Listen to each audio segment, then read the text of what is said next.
Thank you very much, Luis, for your presentation. Can you all hear me? Yeah, perfect. Thank you. Okay, I'll start like that with a question, like an ironical question. What does it mean that Ludwig? I will read my paper. I forgot to tell you. What does it mean that Ludwig Feuerbach, at about 35 years old, started to rejuvenate?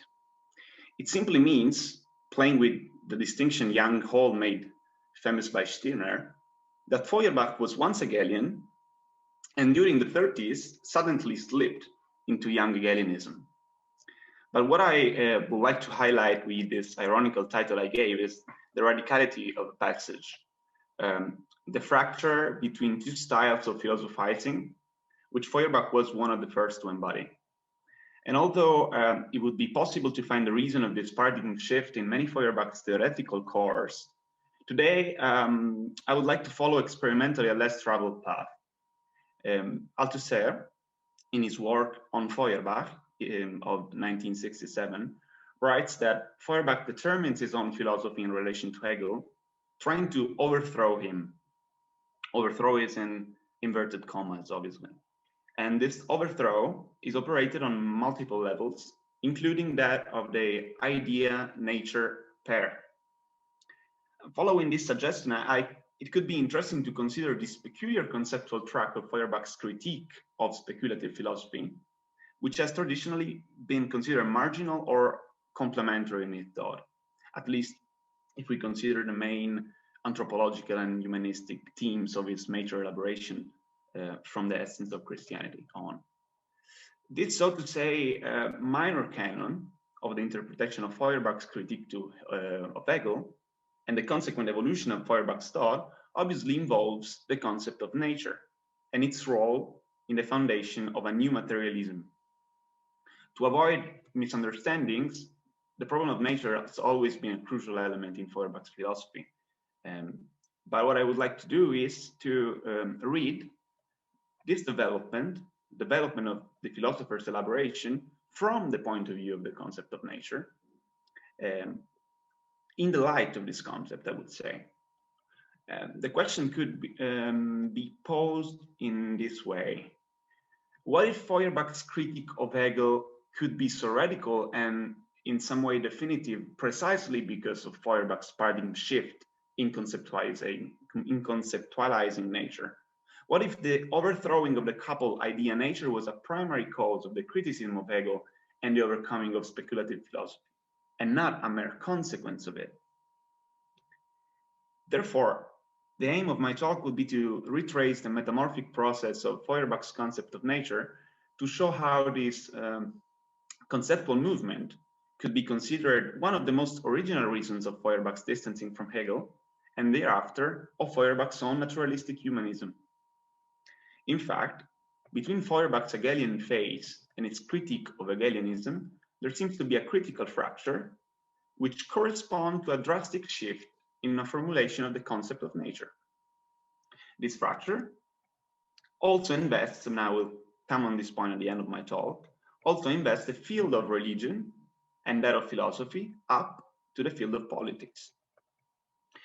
To briefly sketch a scheme which could be useful to guide us in the presentation, I would probably say that idealism, which is Hegelianism in that moment, because it's the highest peak of idealism in this sense, Christianity and industrialism, and capitalism, we could say, stay on one side because of a clear concept of what nature is and must be for humanity. Whereas materialism, which is called the philosophy of future by Feuerbach at a certain point, atheism and countryside life, or maybe better to say some form of ecologism, stay on the other side in virtue of a totally alternative concept of nature and the relationship between humanity and the natural world. During my talk, this two-sided partition will be developed through, I would probably say 3 moments of Feuerbach's philosophy, which can be summarized in this way, more or less. Erlangen lectures is the first point.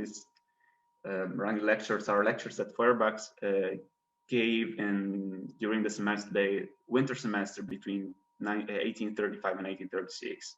The second point would be the critique of Hegel's philosophy, 39, which is really important because it was written in the Halische Jahrbucher and was one of the starting point for the critique of Hegel from the young Hegelianism and the left Hegelians in general.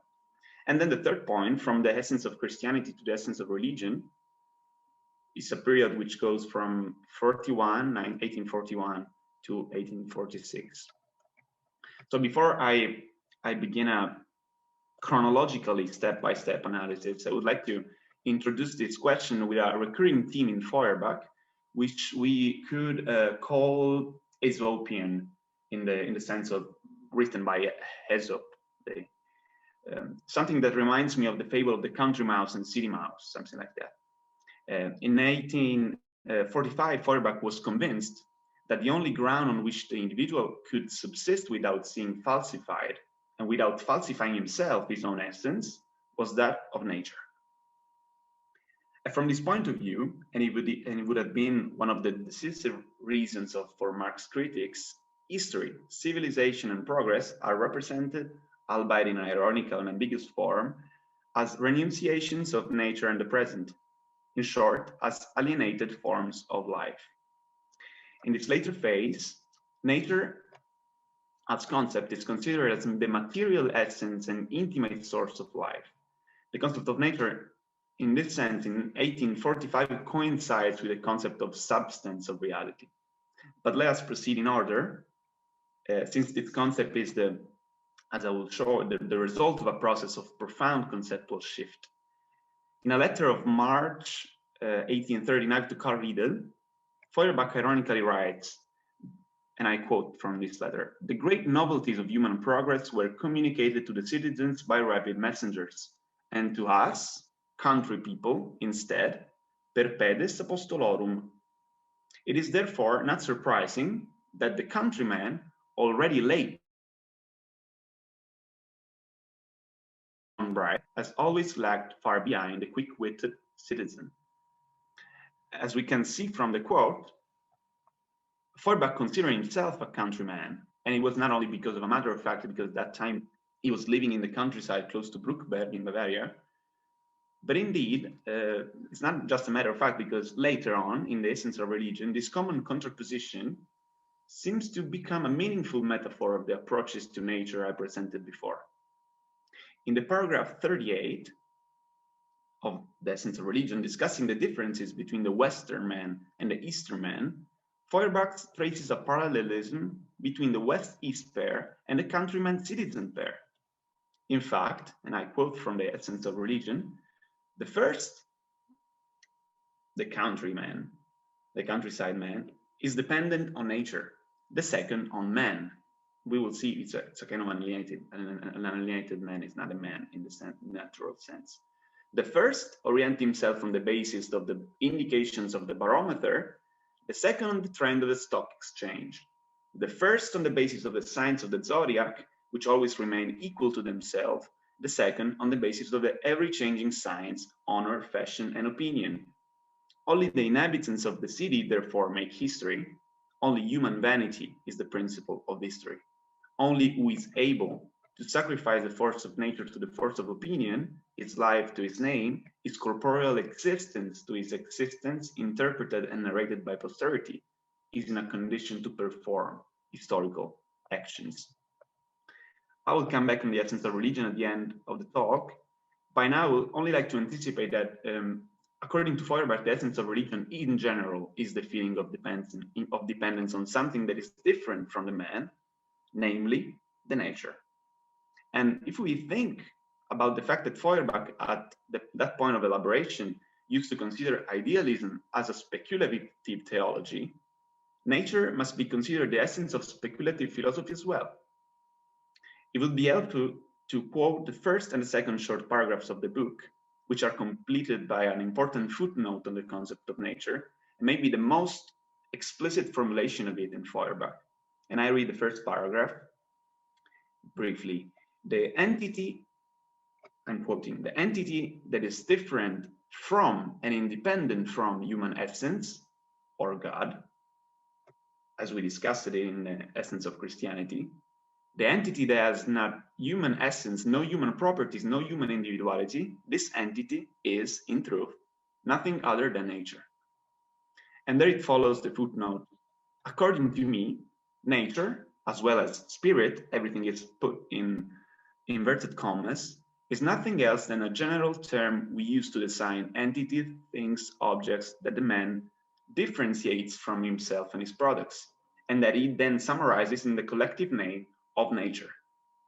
With the term nature, and this is really important, I think, I don't mean a universal entity, abstract and separated from real things, personified and mystified. End of the quotation. This last way of meaning nature, in the footnote, is the idealist one, according to Feuerbach, the religious one. And then comes the second paragraph, which makes explicit the point.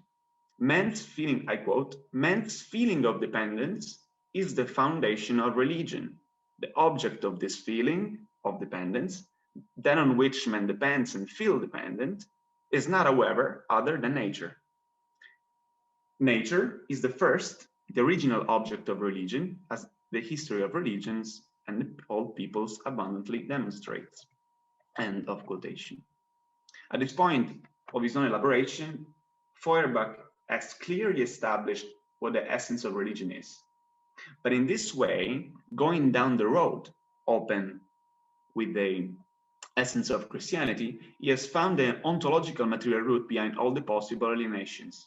And this material root is nature. And consequently, the relation between man and nature, man and himself, man and the other man. But then, religion, alienation, and idealism, and I will come back on this point, are the results of a broken relationship of man with nature and a wrong conceptualization of it.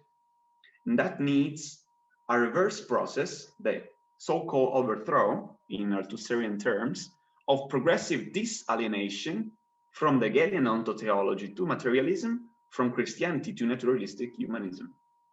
This path back to the real essence of philosophy, religion, and humanity is not only indicated by Feuerbach, but rather seems to be a painful critical process that Feuerbach himself carried out in his emancipation from the Hegelian tradition. At this point, I will present the two steps of this process before coming back to the essence of religion. Now, although Feuerbach was always concerned with the concept of nature, as I said before, until the end of their Langen lectures on the history of modern philosophy, he remained generally faithful to the idealistic model of relation between man and nature. It must be noted, however, that this reading of the idealism is very poor and essential. In some ways, it might accord with the Marxian conception or concept of man's reappropriation of nature. And the clearest example of Feuerbach's concept of nature in this phase is given in the 18th lecture of the course, because it starts with this emphatic prize of idealism as the core of man's practical and moral striving. It is a long quote, and I really apologize because I had to translate it from German in English, so I use two languages that are not mine. But it will be important for the purpose to better mark later the difference from the Feuerbach's anti-Hegelian perspective. I quote from the Erlangen lectures. There is only one true philosophy, and this is idealism. There is only one thought. It is the thought of the spirit. What is not spirit is nothing. What truth is confirms itself in life, confirms itself in the most common man. What are the common objects of life to man? They are means for him, says Feuerbach. In themselves, they are nothing to him. They have value only for its purposes. Interest extracts from the depth of the noblest and remotest materials, melts down the most noble metal into money, delivers it into the hand of man, so that from one to another it passes what is bound with iron bands by the law of gravity to the depths of the earth. It bends the hard iron into a useful instrument. It clears forests and marshes. It plows the soil. It sets the boundaries of the sea itself. It spreads over the whole globe what nature has sown only here and there. determines even the most indeterminable, most subtle, most omnipotent ghostly essence of nature, the air, the atmosphere, it changes. Pleasure destroys things ruthlessly. Nature is only a tidbit of palate, the fragrance of flowers only incense sprinkled on it. Even the contemplation of nature is only an enjoyment of it. We rejoice in it only because it delights us. That thus, man relates everything to himself. He is, and this is really important, an alchemist who draws from all things the noble substance, the substance of human and spiritual life, who transforms them all into useful means. He grasps himself as the purpose of all things. It is he who is the absolute I as the subject of nature. The idealism is the final purpose of the word history, the principle of life, only it appear here as the interest, purpose, benefit, enjoyment. So what I'm trying to say is that according to this paradigm, human desires and interests orient and use nature for their own purposes, sketching a model of idealism, which means man's assertion over nature. And this, according to Feuerbach, is the source of the pleasure that drives men to cultivate lands, to cross the seas and cut down forests. This framework could be called a model of dominance over nature, which contains within itself a concept of nature as a matter freely available for modification, in order to give man the possibility of self-development. And obviously, this framework contains a concept of humanism, which could be called a humanism of labor, something like that, which is far from the nature naturalistic one. This model also provides a view of nature as a mirror in which to look for evidence to support the lawfulness of the idealistic discourse itself. It provides a proof of the efficiency of rationality's capacities, of humanity's will and praxis. In the nature, idealism finds the accomplishment of itself. Now, I'm going to the second model, but this is the first model, something like, to summarize, an extractive model. And I would say that it might clearly stand for the idealism, Christianity, industrialism side. Let us move on the second model, which determines Feuerbach's distancing from Hegelian idealism, opening the way to a new philosophy, a new materialism. And I refer to Zur Kritik der Hegelischen Philosophie, 1839, which sets forth a totally opposite model to that of Erlangen lectures, endowed with a new concept of nature. The model of dominance over nature is now countered by a new framework of the coexistence of all the natural things, respecting the full and absolute autonomy of nature. At the beginning of this critique of Hegelian philosophy, Feuerbach asserts that violence of dialectics and time must be superseded by the contemplative tolerance of space. Incidentally, this is the first time that Feuerbach compares this conceptual opposition to the East-West dichotomy we have seen before. Anyway, Feuerbach criticizes Hegel for having forced nature, because of his classificatory method, into the dimension of the time, losing sight of its simultaneous totality. In this sense, Hegel's entomological spirit, in inverted commas, subjected nature to the monarchical tendency of time, while nature, according to Feuerbach, should be assumed in its independency, which relates time to the liberalism of space. And I have summarized this switch of paradigm in a quotation that I had to cut because it was too long, but Feuerbach tells us something like that. I quote from the Critique of Hegelian Philosophy. The form of its method, the Hegelian method, is but the exclusivist time, and not even the tolerant space. The system knows only subordination and succession. It knows nothing of coordination and coexistence. The Hegelian method boasts of following the course of nature, and there is no doubt that it was inspired by nature, but the copy lacks the life of the original. It is true that nature has made man the lord of animals, but he has not only given him the hands to tame them, but also the eyes and ears to admire them. The love of art loosens the chains in which the egoism of human industry has locked the animal. Nature always connects the monarchical tendency of time with the liberalism of space.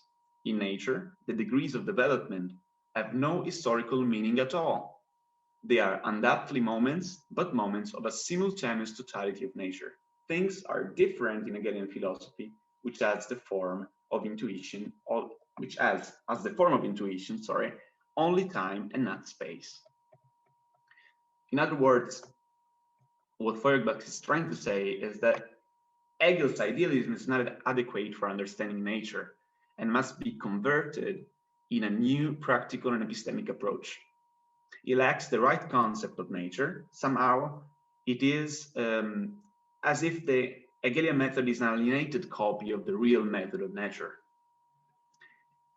As it is evident, the concept of nature that lies at the heart of this new vision is that of an organic totality, which develops autonomously according to its own logic, which combines the vertical evolution of organisms to the horizontal coexistence between organisms. The idealistic model of domination must then be superseded by a new approach to nature, which is not simply an alternative, and it's clear now, but the only real and not alienated way of building a relationship between man and nature. And this is a last brief quotation from the conclusion of the Critique of Hegel. I quote, "Philosophy is the science of reality in its truth and totality, but the substance of reality is nature. The only source of salvation is return to nature. It is wrong to believe that nature is in contradiction with ethical freedom. Nature is only recalcitrant to fantastic freedom, but is not in contradiction with rational freedom. It is known that the fundamental principle of the Stoics, and I mean the Stoics," he says, "the strict Stoics, this boogeyman of Christian moralists, was to homologumenos diffuseitsen." In this way, Feuerbach exits the Hegelian system and idealism after having tried unsuccessfully in the Erlangen lectures a synthesis of spirit and nature within it. The idealist conviction that spirit is all of reality now appears to him, Feuerbach, as now appears to him. I lost my part, okay. As denying the intrinsic value of natural reality and human reality.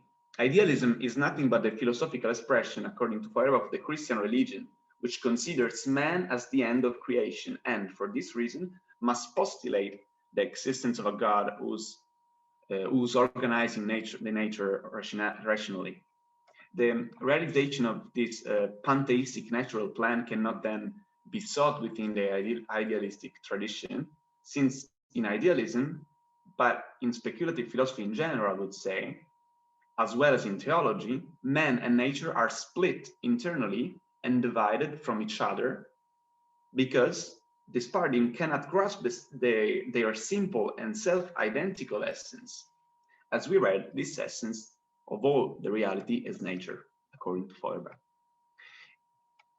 If the radicality of this shift of paradigm is clear, I would like to think Feuerbach's naturalistic humanism as a synthesis of previous two opposite models of the human-nature relation with their underlying concepts of nature. Or more than a synthesis, maybe it is the realization of translation of qualities of spirit to nature through what I would call an intermediate passage in which these two elements seem to be distinct in a way that risked replicating a dogmatic division between idea and nature.